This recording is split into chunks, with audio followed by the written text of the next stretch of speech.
Assalamualaikum warahmatullahi wabarakatuh.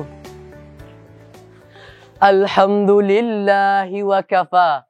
Wa nusalli wa nusallim ala nabiyyina al-mustafa wa ala alihi wa sahbihi wa man ittaba'al huda. Amma ba'du. Puji dan syukur hanya kepada Allah Subhanahu wa taala yang telah melimpahkan nikmat serta karunia-Nya kepada kita semua. Salawat dan salam tercurahkan kepada junjungan kita Nabi Muhammad sallallahu alaihi wasallam dengan melafazkan Allahumma salli wa sallim wa barik ala sayyidina Muhammad wa ala ali sayyidina Muhammad. Hadirin sidang pendengar rahimakumullah. Pada kesempatan kali ini, ana akan menyampaikan kultum dengan judul Memetik Buah Ukhuwah Islamiyah.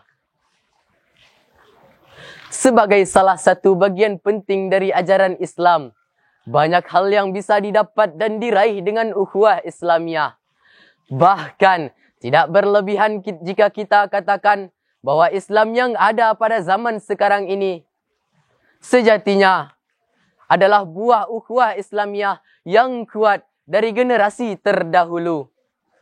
Hal ini membuktikan bahawa jika ukhuwah Islamiyah benar-benar dilandasi dengan ketulusan dan semangat persatuan, maka akan berperan penting bagi kebangkitan dan kejayaan Islam yang di zaman sekarang ini dirasa sedang mengalami kemunduran demi kemunduran. Banyak sudah tercatat dalam sejarah bagaimana ukhuwah Islamiyah ini menjadi akhlak yang senantiasa menghiasi umat dan pada gilirannya akan melahirkan buah yang dapat dipetik manfaatnya hari ini. Di antara buah ukhuwah Islamiyah yang bisa kita catat adalah sebagai berikut. Yang pertama, terwujudnya persatuan umat Islam. Ukhuwah Islamiyah telah melahirkan persatuan umat yang kokoh sebab hubungan ini diikat oleh kesamaan akidah yang pada gilirannya akan melahirkan keyakinan yang sama, tujuan yang sama, cita-cita yang sama, visi dan tujuan yang sama. Allah Subhanahu wa taala berfirman dalam Quran surah Al-Hujurat ayat yang ke-10. A'udzu billahi minasyaitonir rajim. Bismillahirrahmanirrahim. Innamal mu'minuna ikhwatun fa aslihu baina akhwaykum wattaqullaha la'allakum turhamun. Shadaqallahul azim. Sesungguhnya setiap mukmin itu bersaudara, maka damaikanlah hubungan antara kedua saudaramu itu dan bertakwalah kepada Allah agar kamu mendapatkan rahmat. Dari kesamaan keyakinan inilah yang diikuti oleh kesamaan syariat dan ajaran Islam mampu menyatukan berbagai manusia dengan latar belakang negara, bangsa, suku dan warna kulit yang berbeda. Tidak ada lagi seruan yang bersifat kesukuan, tidak lagi seruan yang bersifat rasisme dan tidak ada lagi ajakan yang bersifat kepentingan pribadi. Semua melebur dalam kesamaan Tuhan dan keyakinan, beramal dan berjuang demi kejayaan umat Islam. Yang kedua, tersebarnya Islam di penjuru dunia. Hadirin sidang pendengar rahimakumullah. Dengan bekal ukhuwah Islamiyah ini pula lah Nabi, para sahabat dan para penerusnya menyebarkan Islam ke seluruh penjuru dunia. Sejarah telah mencatat Islam hampir meluas 2/3 dunia. Dimulai dari Jazirah Arab, Syam, Asia, Afrika, bahkan sampai ke Eropah melalui pintu masuk Andalusia. Pendahlukan dan penyebaran ini tentu tidak akan terjadi jika di dada para pahlawan Islam itu tidak mengalir semangat persatuan. Jika saja mereka masih mementingkan suku dan daerah masing-masing, tentu mereka tidak akan mampu untuk menyebarkan Islam sampai ke tempat yang jauh itu. Apalagi kondisi mereka juga mengalami berbagai keterbatasan.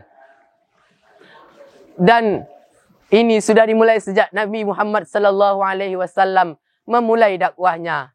Beliau membina dan menterbiah para sahabat dengan ajaran Islam yang baik dan benar.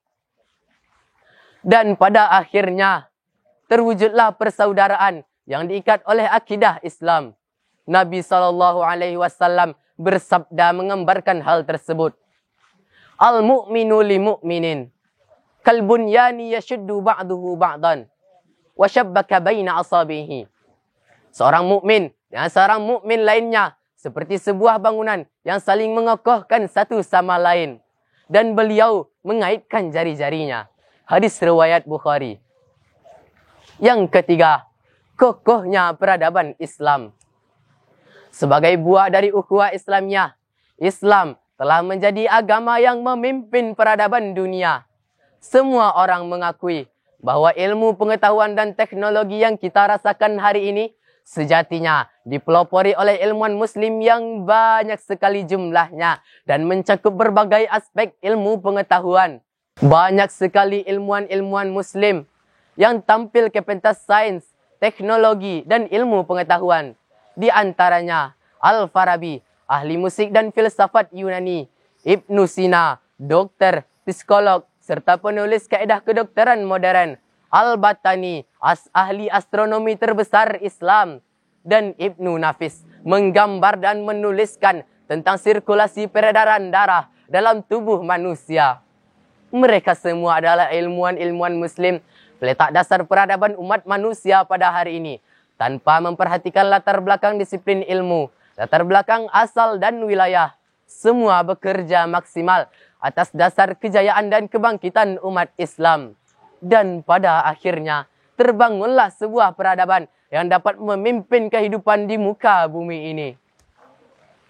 Inilah 3 buah ukhuwah Islamiyah yang dapat ana sampaikan. Mudah-mudahan bisa memotivasi kita untuk mengembalikan kejayaan Islam, baik di masa sekarang atau di masa yang akan datang. Demikianlah yang dapat ana sampaikan. Mohon maaf bila ada kesalahan dan kekurangan. Billahi taufiq wal hidayah. Assalamualaikum warahmatullahi wabarakatuh.